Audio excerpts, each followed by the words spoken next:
नहमदुहु व नुसल्ली अला रसूलिहिल करीम अम्मा बाद फ़ाऊज़ु बिल्लाहि मिनश शैतानिर रजीम बिस्मिल्लाहिर रहमानिर रहीम अस्सलामु अलैकुम व रहमतुल्लाहि व बरकातुहू।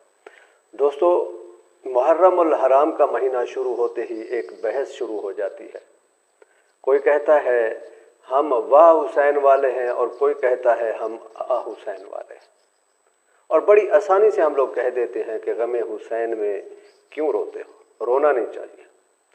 मैं एक सुन्नी हूँ और अहले सुन्नत वल जमात से मेरा ताल्लुक़ है, और मैं सुन्नी होकर कहता हूँ कि गमे हुसैन में लोगों के कलेजे फट क्यों नहीं जाते। करबला के मैदान में इमाम आली मकाम हज़रत इमाम हुसैन रज़ी अल्लाह ताला अन्हु को फ़कत शहीद नहीं ज़बह किया गया।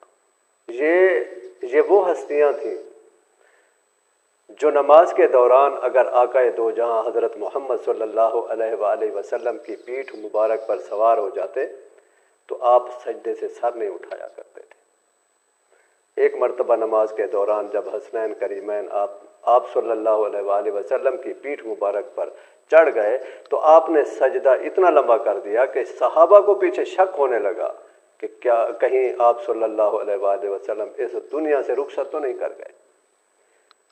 ये वो हस्तियाँ थीं जिन्हें आकाए दो जहां हज़रत मोहम्मद सल्लल्लाहु अलैहि वसल्लम अपने कांधों पे सवार किया करते थे, जिनके सरों को करबला के मैदान में नेज़ों पे चढ़ाया गया।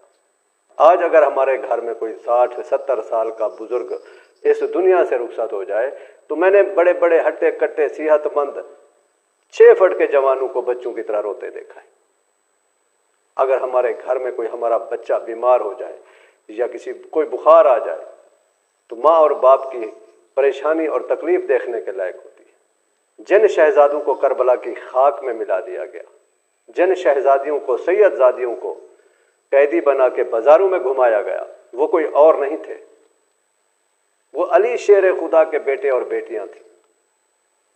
दोस्तों, अब अपने सीने पर हाथ रखकर खुद बताएं, हम गम न मनाएं तो क्या खुशी मनाएं। अल्लाह रब्बुल इज़्ज़त से दुआ है कि हमें इमाम आली मकाम हज़रत इमाम हुसैन रज़ी अल्लाह ताला अन्हु के नक्श कदम पर चलने की तौफीक अता फरमाए।